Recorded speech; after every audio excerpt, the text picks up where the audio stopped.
Assalamualaikum, welcome back to my YouTube channel Almahira Sanum. Jangan lupa subscribe ya teman-teman untuk mendukung channel ini. Kali ini kita akan membahas tentang ajakan dari para suhu Facebook Pro, ternyata jebakan untuk kreator pemula. Beberapa ajakan dari para suhu Facebook Pro untuk para kreator pemula. Di sini maksudnya adalah ajakan yang bisa menjebak kreator pemula dengan menyarankan agar kalian bisa lebih baik lagi di Facebook.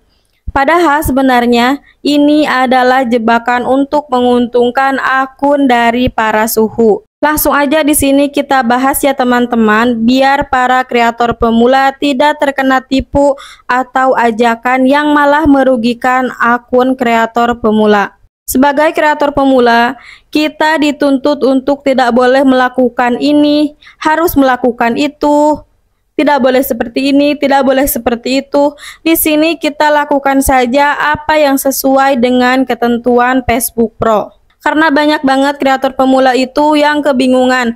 Katanya tidak boleh seperti itu, tidak boleh seperti ini, nanti akan seperti itu, nanti bisa seperti ini. Nah, ini membuat kreator pemula menjadi bingung. Padahal sebenarnya kreator pemula itu butuh ajakan atau saran yang benar-benar bisa membuat akunnya berkembang.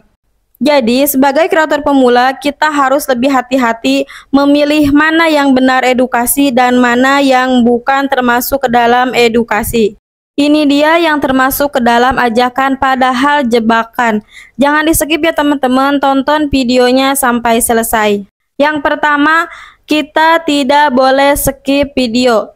Itu memang ajakan positif agar video kita ditonton full. Tapi kalau ada yang bilang jangan di-skip, nanti katanya bisa merusak akun kalian. Nah, ini salah ya teman-teman. Jangan dikasih edukasi yang malahan bisa menjebak kreator pemula.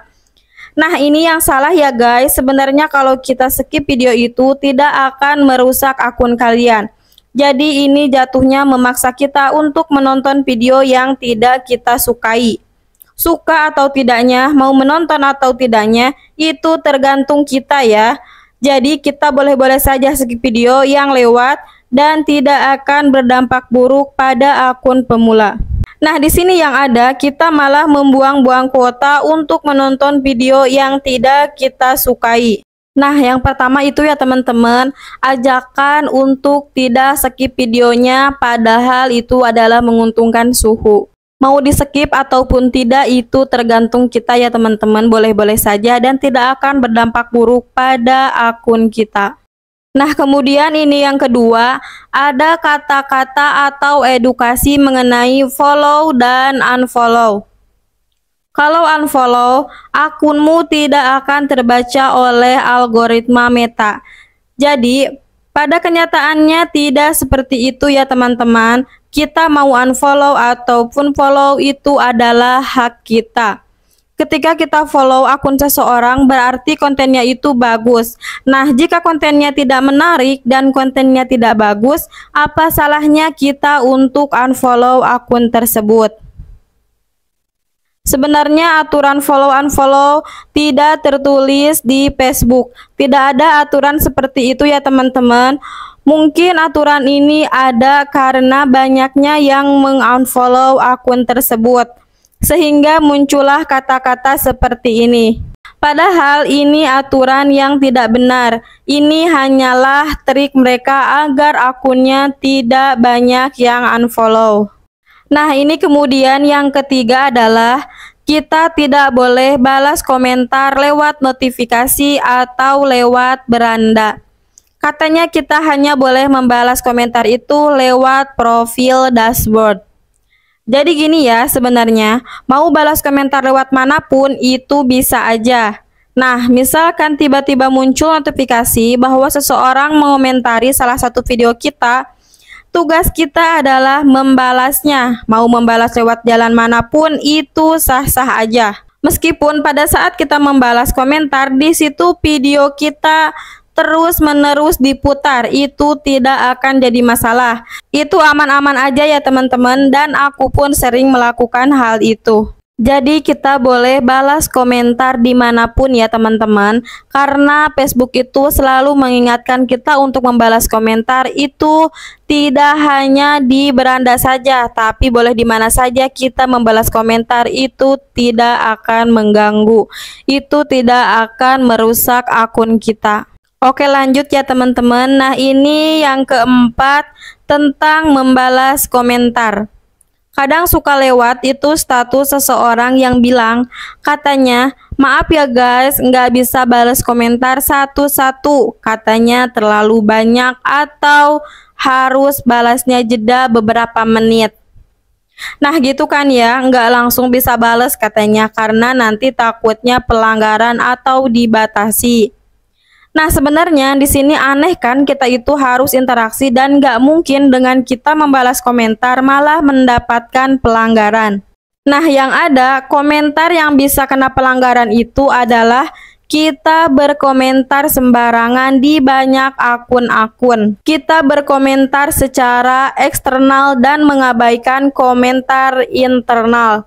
Jadi sebenarnya kalau kita membalas komentar di akun kita sebanyak apapun itu, tidak akan pernah kena pelanggaran. Contohnya kita memposting salah satu video, nah di situ tiba-tiba ada yang komen, langsung aja kita balas secara beruntun.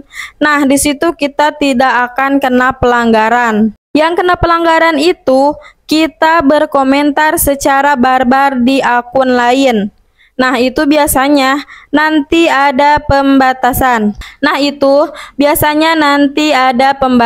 Karena kita terlalu banyak komentar di akun orang lain. Nah, jadi kesimpulannya yang dibatasi itu adalah komentar secara eksternal, komentar secara barbar di akun lain. Nah, sedangkan untuk membalas komentar pada postingan internal di akun kita itu tidak akan kena pelanggaran. Justru Facebook itu mengingatkan kita agar selalu membalas komentar. Nah, makanya di profil dashboard itu Facebook selalu mengingatkan kita untuk membalas komentar. Oke, lanjut teman-teman. Nah, ini yang kelima adalah jebakan yang paling menguntungkan para suhu, yaitu ajakan untuk berinteraksi di postingannya. Dengan ajakan kalau kontenmu tidak FYP, segeralah interaksi. Jika video ini lewat di beranda kalian, siapa tahu jangkauan akan luas jika kalian berinteraksi di akun ini. Sebenarnya ini tuh udah jelas-jelas bohong ya teman-teman. Ini hanya bisa menguntungkan akun tersebut. Sebenarnya kalau kita akun pemula berkomentar di akun para suhu itu tidak ada untungnya, karena mungkin di liriknya aja enggak gitu ya, apalagi dibalas karena itu sangat banyak komentarnya. Nah, kecuali kalau memang kalian berkomentar di konten yang memang benar-benar kalian suka, bisa menarik minat kalian, itu tidak masalah. Nah, ini masuknya ke dalam interaksi secara eksternal, interaksi di luar. Sebenarnya keduanya penting, namun yang paling penting itu adalah interaksi, yaitu interaksi di akunmu sendiri. Eksternal itu berarti kita mendukung dan simpati ke akun lain. Nah, sedangkan internal itu kita membangun konten kita untuk mengajak orang lain agar berinteraksi di akun kita. Jadi sebenarnya itu semuanya adalah trik untuk kreator. Sebenarnya aku juga setuju sih dengan kata-kata harus berinteraksi, karena memang kita diharuskan untuk berinteraksi. Nah, yang tidak saya setuju adalah sebenarnya itu juga harus dilakukan oleh kreator pemula agar bisa mengembangkan akunnya juga. Jadi, bukan hanya berkomentar di akun orang lain, meramaikan konten orang lain, melainkan kita juga harus bisa menarik orang-orang untuk berinteraksi di akun kita, agar akun kita juga ikut berkembang. Nah, jadi teman-teman, jangan sampai kita terus-terusan interaksi di akun orang lain, sedangkan kita mengabaikan interaksi di akun pribadi. Jadi untuk teman-teman yang termakan oleh edukasi-edukasi yang tidak benar, carilah edukasi yang akurat. Jadi sebenarnya dari semua trik yang kita bahas tadi itu adalah trik yang bisa menguntungkan kreator. Bukan hanya untuk suhu, tapi untuk pemula juga. Nah, kalau ajakannya positif, silahkan saja diikuti. Namun, jika ajakannya itu tidak masuk di akal atau bukan aturan yang tertulis, silahkan disesuaikan ya teman-teman. Jadi, aturan yang mereka buat itu bukan aturan yang harus kita ikuti. Nah, jadi seperti itu ya teman-teman. Mungkin dicukupkan sampai di sini saja.